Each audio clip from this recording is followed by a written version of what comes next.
O Evangelho segundo Marcos, capítulo 14. O plano para tirar a vida de Jesus.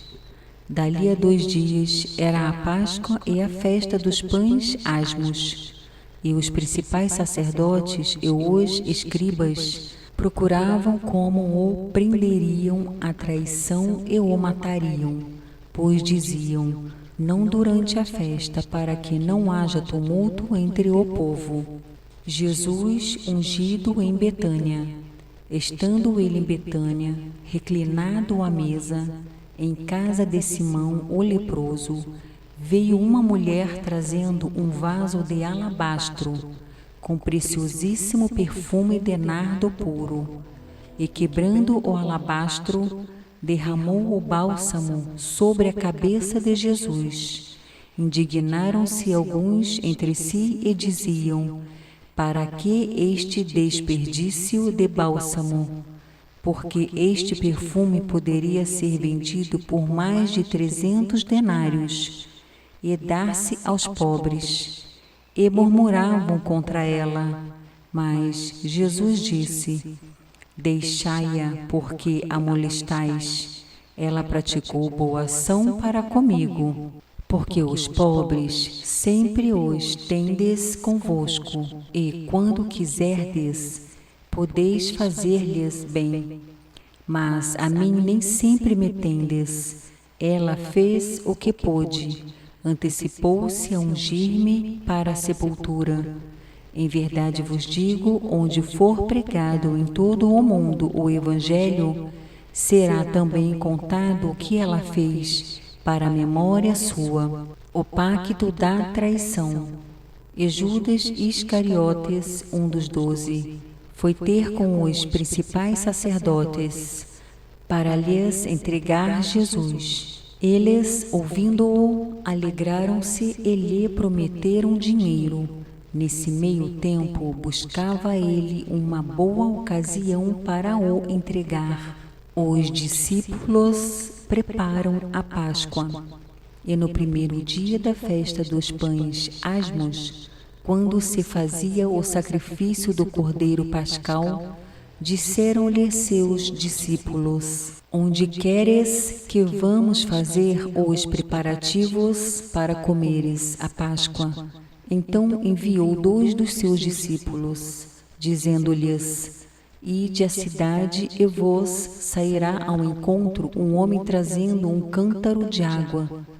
Segui-o e dizei ao dono da casa onde ele entrar que o mestre pergunta: onde é o meu aposento no qual hei de comer a Páscoa com os meus discípulos? E ele vos mostrará um espaçoso cenáculo mobilado e pronto. Ali fazei os preparativos. Saíram, pois, os discípulos, foram à cidade e, achando tudo como Jesus lhes tinha dito, prepararam a Páscoa. O traidor é indicado. Ao cair da tarde, foi com os 12. Quando estavam à mesa e comiam, disse Jesus: em verdade vos digo que um dentre vós, o que come comigo, me trairá. E eles começaram a entristecer-se e a dizer-lhe, um após outro: porventura sou eu? Respondeu-lhes: é um dos 12, o que mete comigo a mão no prato. Pois o Filho do Homem vai, como está escrito a seu respeito. Mas ai daquele por intermédio de quem o Filho do Homem está sendo traído. Melhor lhe fora não haver nascido. A ceia do Senhor.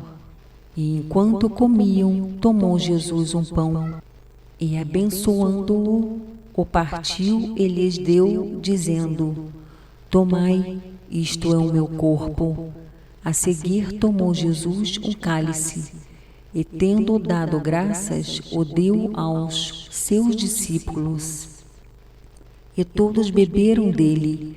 Então lhes disse: isto é o meu sangue, o sangue da nova aliança, derramado em favor de muitos. Em verdade vos digo, que jamais beberei do fruto da videira, até aquele dia em que eu hei de beber, novo no reino de Deus. Tendo cantado um hino, saíram para o Monte das Oliveiras. Pedro é avisado. Então lhes disse Jesus: todos vós vos escandalizareis, porque está escrito: ferirei o pastor e as ovelhas ficarão dispersas. Mas, depois da minha ressurreição, irei adiante de vós para a Galileia. Disse-lhe Pedro: ainda que todos se escandalizem, eu jamais. Respondeu-lhe Jesus: em verdade te digo que hoje, nesta noite, antes que 2 vezes cante o galo, tu me negarás 3 vezes. Mas ele insistia com mais veemência: ainda que me seja necessário morrer contigo, de nenhum modo te negarei. Assim disseram todos. Jesus no Getsêmani. Então foram a um lugar chamado Getsêmani.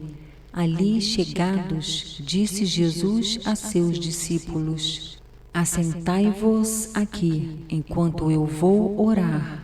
E levando consigo a Pedro, Tiago e João, começou a sentir-se tomado de pavor e de angústia.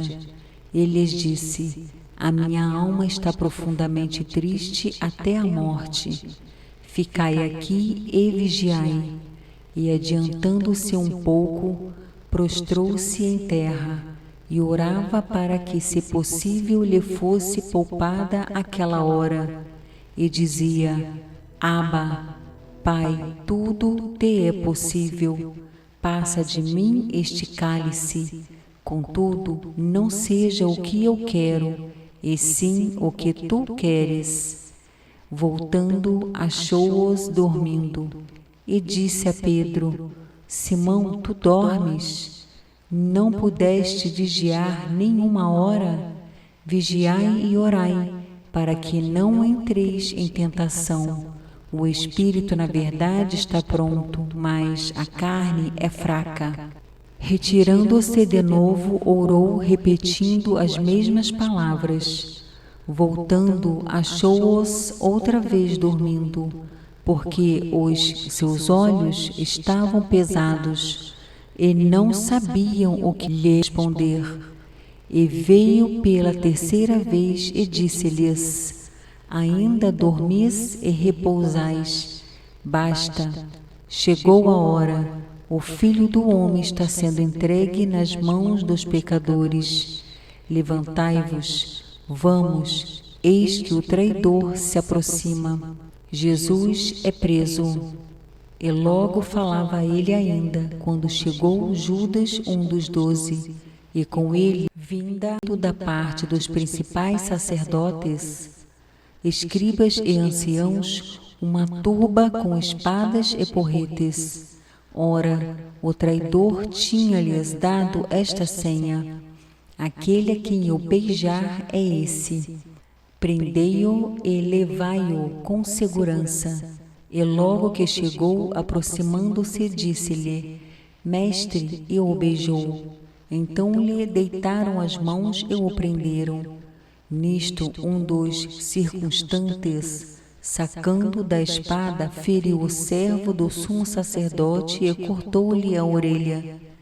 Disse-lhes Jesus: saístes com espadas e porretes para prender-me como a um salteador?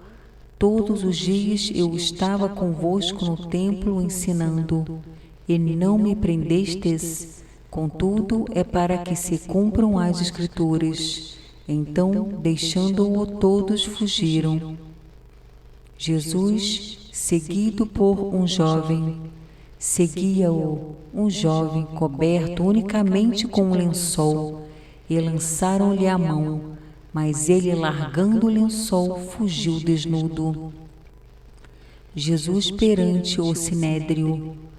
E levaram Jesus ao sumo sacerdote, e reuniram-se todos os principais sacerdotes, os anciãos e os escribas. Pedro seguira-o de longe até ao interior do pátio do sumo sacerdote, e estava sentado entre os serventuários, aquentando-se ao fogo. E os principais sacerdotes e todo o sinédrio procuravam algum testemunho contra Jesus para o condenar à morte, e não achavam, pois muitos testemunhavam falsamente contra Jesus, mas os depoimentos não eram coerentes, e, levantando-se alguns, testificavam falsamente, dizendo: nós o ouvimos declarar: eu destruirei este santuário, edificado por mãos humanas, e em 3 dias construirei outro, não por mãos humanas. Nem assim o testemunho deles era coerente. Levantando-se o sumo sacerdote no meio, perguntou a Jesus: nada respondes ao que estes depõem contra ti? Ele, porém, guardou silêncio e nada respondeu. Tornou a interrogá-lo o sumo sacerdote e lhe disse: és tu o Cristo, o Filho do Deus bendito? Jesus respondeu: eu sou. E vereis o Filho do Homem assentado à direita do Todo-Poderoso, e vindo com as nuvens do céu. Então o sumo sacerdote rasgou as suas vestes e disse: que mais necessidade temos de testemunhas? Ouvistes a blasfêmia que vos parece? E todos o julgaram réu de morte. Puseram-se alguns a cuspir nele, a cobrir-lhe o rosto, a dar-lhe murros e a dizer-lhe: profetiza. E os guardas o tomaram a bofetadas. Pedro nega a Jesus. Estando Pedro embaixo no pátio, veio uma das criadas do sumo sacerdote, e vendo a Pedro, que se aquentava, fixou-o e disse: tu também estavas com Jesus, o Nazareno. Mas ele o negou, dizendo: não o conheço, nem compreendo o que dizes. E saiu para o alpendre, e o galo cantou. E a criada, vendo-o, tornou a dizer aos circunstantes: este é um deles. Mas ele outra vez o negou. E pouco depois, os que ali estavam disseram a Pedro: verdadeiramente és um deles, porque também tu és galileu. Ele, porém, começou a praguejar e a jurar: não conheço esse homem de quem falais. E logo cantou o galo pela 2ª vez. Então Pedro se lembrou da palavra que Jesus lhe dissera: antes que 2 vezes cante o galo, tu me negarás 3 vezes. E caindo em si, desatou a chorar.